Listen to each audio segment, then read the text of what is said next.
Hello friends, welcome to our YouTube channel. मैं हूं आमिर खान भट्टू और हम स्टडी कर रहे थे माइक्रो इकोनॉमिक्स। ठीक है, माइक्रो इकोनॉमिक्स में हमने सबसे पहले स्टडी कर रहे हैं कंज्यूमर बिहेवियर को। ये थ्योरी ऑफ कंज्यूमर भी है और कंज्यूमर बिहेवियर स्टडी भी है। कंज्यूमर बिहेवियर, अच्छा, कंज्यूमर बिहेवियर को हम इसलिए स्टडी कर रहे हैं क्योंकि कंज्यूमर जो है ये किसी इकोनॉमी का एक इंटीग्रल या एसेंशियल पार्ट है। ठीक है ना, मैं भी कंज्यूमर हूँ, आप भी कंज्यूमर हैं। हम बहुत सारी चीज़ें कंज्यूम करते हैं और परचेज़ करते हैं। ठीक है, तो एक कंज्यूमर किस वक्त समझेगा कि मैं इक्विलिब्रियम में हूँ? अच्छा, मैंने आपके सामने एक वर्ड रख दिया है, इक्विलिब्रियम। ठीक है, हमें से बहुत सारे स्टूडेंट्स परेशान रहते हैं कि इक्विलिब्रियम क्या है और ये इकोनॉमिक्स में इसका क्या काम।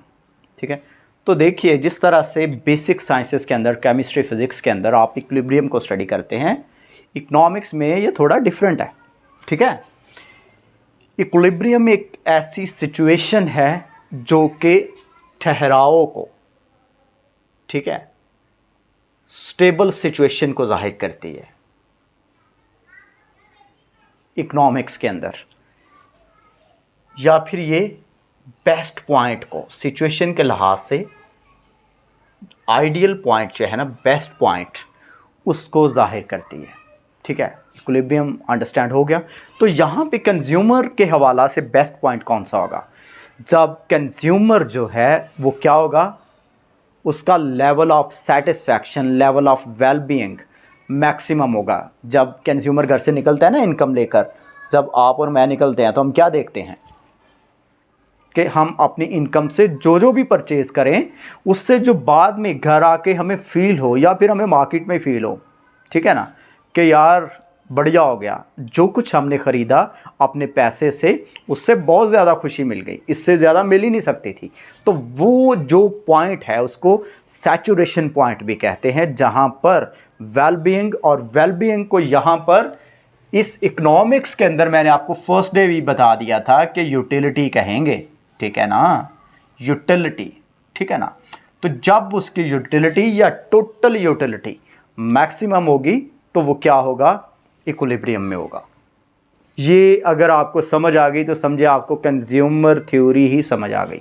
ठीक है, कि कंज्यूमर का जो ऑब्जेक्टिव है वो क्या है, उसका मकसद क्या है, इक्विलिब्रियम अटेन करना, हासिल करना। और इक्विलिब्रियम का मीनिंग क्या है कि वो उसकी टोटल यूटिलिटी जो है वो मैक्सिमम पहुंच जाती है, या फिर उसकी सेटिस्फैक्शन या वेलबीइंग मैक्सिमम लेवल तक चली जाती है, हाईएस्ट लेवल तक। अंडरस्टैंड कर गए? अब इसको देखने के लिए कि उसकी कंजम्पशन जो है, जो वो परचेजिंग कर रहा है, वो सिचुएशन वाइज डिफरेंट होगी। कभी कभार वो वन गुड ही परचेज़ करेगा, कभी वो दो करेगा, कभी वो बहुत सारी चीज़ें मार्केट से ख़रीदेगा। ठीक है ना, तो सिचुएशन के लिहाज से लॉस है।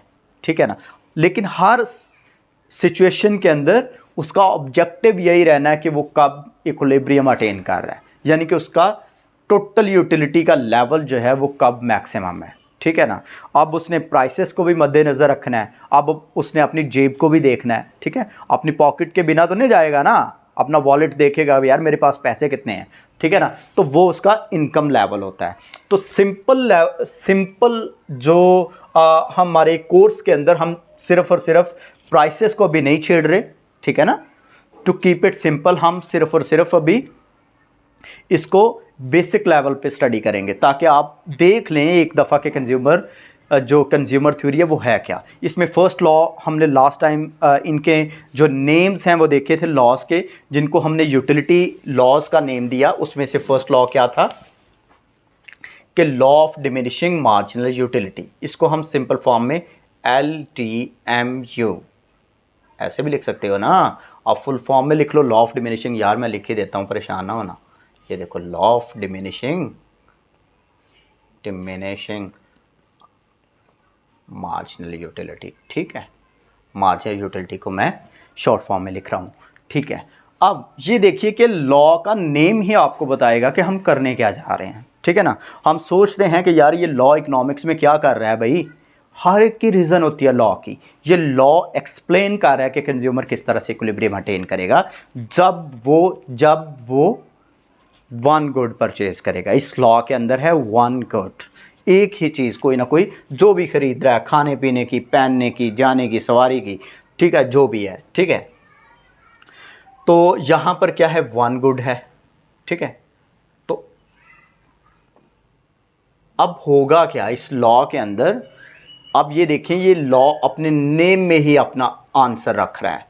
लॉ ऑफ डिमिनिशिंग, डिमिनिशिंग का मतलब क्या हुआ, फॉल करना, गिरना, डिक्रीज करना, किसका, मार्जिनल यूटिलिटी का। तो ये लॉ क्या है कि कंज्यूमर जो है वो किसी चीज़ को जब परचेज करता है और उसके यूनिट्स कंज्यूम करता है तो हर सक्सेसिव यानी कि नेक्स्ट यूनिट जो उसका कंज्यूम करता जा रहा है उसकी मार्जिनल यूटिलिटी डिक्रीज करती जाएगी। लेकिन भाई कहाँ तक, ठीक है ना। लॉ का कब मकसद पूरा होगा, तब तक जब तक उसकी मार्जिनल यूटिलिटी फॉल करते करते, डिमिनिश करते करते ज़ीरो नहीं हो जाती। जो ही ज़ीरो हो गई उसका टोटल यूटिलिटी तब तक सैचुरेशन पॉइंट तक पहुंच गया जो इक्विलिब्रियम पॉइंट है, और तब लॉ का मकसद भी पूरा हो गया, ठीक है ना। लेकिन अब देखें, ये देखें कि ये हम क्वांटिटी ली, ठीक है, क्वांटिटी ली है। अब ये देखें कि यहाँ पे गर्मी बहुत ज़्यादा है यार, गर्मी है ना, तो वाटर को ले लेते हैं। अगर वाटर का जो है ना वो डिफरेंट 1 2 3 4 5, ठीक है, 5 गिलास आप में से कौन पी सकता है, ठीक है ना, कमेंट में बताइएगा। ग्लास छोटे रखने हैं यार, पेट ख़राब नहीं करवाना, ठीक है। अगर ये क्वांटिटी है या नंबर ऑफ़ ग्लासेस है, यानी कि जो गुड है जो यूज़ कर रहा है कंज्यूमर वो ग्लास ऑफ वाटर है। यहाँ पर ग्लास ऑफ वाटर की यूटिलिटी यानी कि जिसको मार्जिनल यूटिलिटी कहेंगे, ठीक है। अब देखें कि फर्स्ट जो है उससे कितनी मिली, सपोज करें हम 25 है, ठीक है। यार इसको छोटा नंबर रख लें ताकि हमारे पास जो ये कॉलम है ये छोटा बनेगा, ठीक है। हम इसको रख लेते हैं भाई 15, ठीक है, 15 है। अब 15 के बाद सेकंड हमने ग्लास पिया, तो अगर हम कंज्यूमर हैं हमें कितनी मिल रही है, उससे सेकंड ग्लास से 10 यूटिलिटी मिल रही है। थर्ड से कितनी मिल रही है, 5, ठीक है। 4 से भाई कुछ नहीं मिली, ठीक है ना, अब ख़त्म हो गया काम, ठीक है। और 5 से नुकसान, ठीक है, पेट छोटा है ना भाई, ये भी ध्यान रखना आपने, ठीक है। टोटल यूटिलिटी फर्स्ट तक 15, सेकंड हुआ तो हमारी कितनी हो गई 25, फिर क्या हो गई 20, अगेन 4 ग्लास से कुछ ना मिली तो फिर रही 20। ये 20 जो है ना ये फिर हमारा टोटल यूटिलिटी को मैक्सिमम कर रहा है, ठीक है, ठीक है। अगर वाइट बोर्ड में नज़र आ रहा हो आपको तो, ठीक है ना।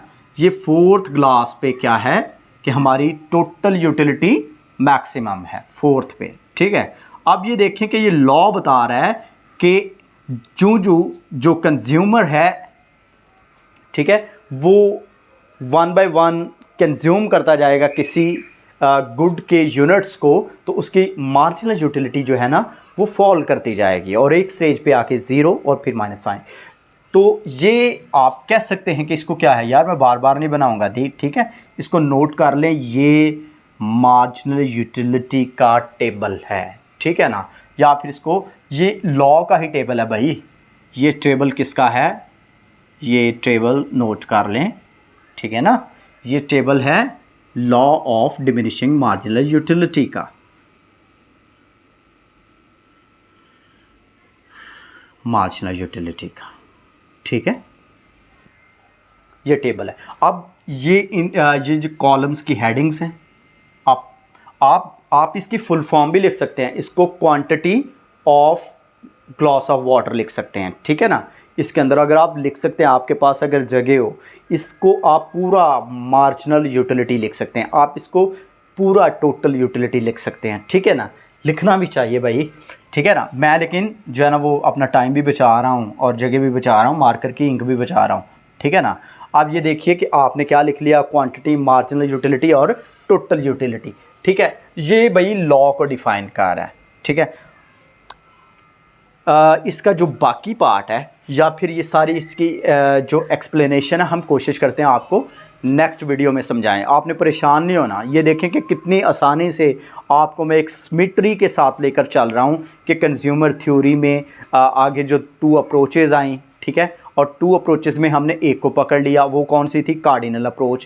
कार्डिनल अप्रोच के अंदर हमने क्या किया कि 2 लॉज थे, उनमें से पहले को पकड़ लिया। अब फर्स्ट को पकड़ा तो वो क्या था? Law of diminishing marginal utility, और ये भी वही कुछ एक्सप्लेन कर रहा है। और जो सेकंड लॉ होगा वो भी यही एक्सप्लेन करेगा कि कंज्यूमर क्या करता है, कंज्यूमर का लेवल ऑफ सेटिस्फैक्शन किस तरह मैक्सिमम होता है। लेकिन यहाँ पे क्या सिचुएशन थी? कंज्यूमर 1 गुड कंज्यूम कर रहा है, ठीक है। Thank you, thanks for watching and wait for the next video.